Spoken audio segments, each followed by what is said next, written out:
आप देखिए, पार्लियामेंट में आ नहीं पाए, लोकसभा में आ नहीं पाए। पहले बड़ी बड़ी बातें होती थी, अमित शाह दिस, अमित शाह दैट। लोकसभा के अंदर अमित शाह घुस नहीं पाए। क्यों? He is guilty. अगर गिल्टी नहीं होते तो 2 मिनट में आके जवाब दे देते। तो that is why we are saying इनको जाना है। सियासत में कभी कभी एक वाक्य पूरे चुनावी नैरेटिव की दिशा बदलने की कोशिश करता है। इस बार राहुल गांधी ने कहा है कि या तो अमित शाह दोषी हैं या फिर अक्षम हैं, और इसके साथ ही प्रधानमंत्री नरेंद्र मोदी से मांग कर दी कि अगर ऐसा है तो अमित शाह को हटाइए। लेकिन सवाल सिर्फ इतना नहीं है कि राहुल गांधी ने क्या कहा। असली सवाल है कि क्या जेनजी, नीट आंदोलन और छात्रों का गुस्सा अब विपक्ष का सबसे बड़ा राजनीतिक हथियार बनने जा रहा है? क्या बीजेपी पहली बार ऐसे मुद्दे पर घिरती हुई नजर आ रही है जहां हिंदुत्व नहीं, विकास नहीं, बल्कि भविष्य बहस का केंद्र बन गया है? और सबसे बड़ा सवाल कि अगर 2027 में विपक्ष अच्छा प्रदर्शन करता है तो क्या 2029 में कमल मुरझा जाएगा? राहुल गांधी का हमला केवल अमित शाह पर नहीं है, यह सीधे उस सरकार पर सवाल उठाने की कोशिश है जो खुद को मजबूत प्रशासन और निर्णायक फैसलों वाली सरकार बताती है।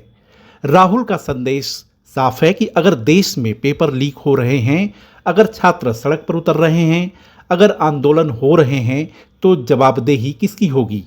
यही वजह है कि उन्होंने बहस को केवल शिक्षा मंत्रालय तक सीमित नहीं रखा, उन्होंने निशाना गृह मंत्री पर साधा। राजनीति में इसे कहते हैं कि जिम्मेदारी की चेन को ऊपर तक ले जाना। क्योंकि अगर बहस केवल किसी अधिकारी तक रहती तो उसका असर सीमित रहता, लेकिन जब सवाल सीधे कैबिनेट के सबसे ताकतवर नेताओं पर उठने लगे, तब मामला सिर्फ प्रशासन का नहीं बल्कि राजनीतिक प्रतिष्ठा का भी बन जाता है। अब जरा विपक्ष की रणनीति समझिए। कांग्रेस जानती है कि पिछले कुछ वर्षों में उसे युवाओं के बीच लगातार संघर्ष करना पड़ा है, लेकिन नीट विवाद और छात्र आंदोलन ने उसे एक ऐसा मुद्दा दिया है जिससे भावनात्मक जुड़ाव बनाया जा सकता है। बेरोजगारी, प्रतियोगी परीक्षाएं, पेपर लीक, भर्ती में देरी, ये सिर्फ आंकड़े नहीं हैं, ये लाखों परिवारों की चिंता है। विपक्ष की कोशिश है कि इन सभी मुद्दों को जोड़कर एक बड़ा नैरेटिव बनाया जाए कि सरकार यानी कि मोदी सरकार युवाओं का भविष्य सुरक्षित नहीं रख पा रही है। यहीं से राहुल गांधी की राजनीति शुरू होती है। लेकिन क्या बीजेपी इससे घबरा जाएगी? इतनी जल्दी नहीं। बीजेपी की राजनीति की सबसे बड़ी ताकत रही है कि नैरेटिव बदलने की क्षमता, यानी कि अगर विपक्ष लूज बॉल फेंकता है तो नरेंद्र मोदी, अमित शाह उस पर चौका और छक्का लगाने में देर नहीं करते। जब विपक्ष एक मुद्दा उठाता है तो बीजेपी अक्सर दूसरी बहस खड़ी कर देती है। अगर सरकार परीक्षा प्रणाली में सुधार दिखाती है, दोषियों पर कार्रवाई तेज होती है और छात्रों का भरोसा वापस आता है, तो विपक्ष का हमला कमजोर पड़ सकता है।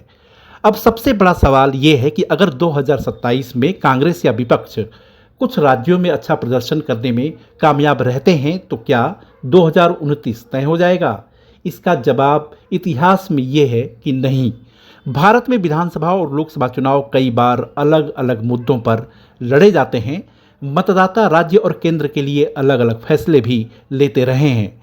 इसलिए 2027 का नतीजा 2029 की गारंटी नहीं होगा। हाँ, अगर विपक्ष लगातार युवाओं, रोजगार, शिक्षा और परीक्षा व्यवस्था जैसे मुद्दों पर एकजुट रहता है और सरकार इन पर जनता का भरोसा वापस नहीं जीत पाती है, तो 2029 की लड़ाई निश्चित तौर पर कठिन हो सकती है। दूसरी तरफ अगर सरकार ठोस सुधारों, रोजगार, विकास और प्रशासनिक सुधारों का प्रभावी रिकॉर्ड सामने रखती है तो मुद्दे और नतीजे दोनों अलग अलग हो सकते हैं। यानी कि विपक्ष का जो धारदार अंदाज में आक्रमण है, शायद वो कुंद पड़ जाए। आखिर में लोकतंत्र में न तो कोई बयान अंतिम होता है, ना तो कोई नारा।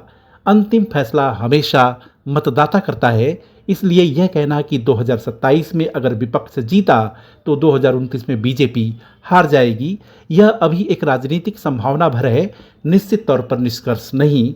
लेकिन इतना तय है कि युवाओं का वोट आने वाले चुनाव में सबसे बड़ी राजनीतिक पूंजी बनने वाला है और जो भी दल उनके भरोसे को जीत लेगा उसे चुनावी बढ़त मिल सकती है। लिहाजा राहुल गांधी धर्मेंद्र प्रधान के बाद अमित शाह पर सीधा निशाना साध रहे हैं, जो कि संसद और संसद के बाहर दोनों जगह पर दिखा।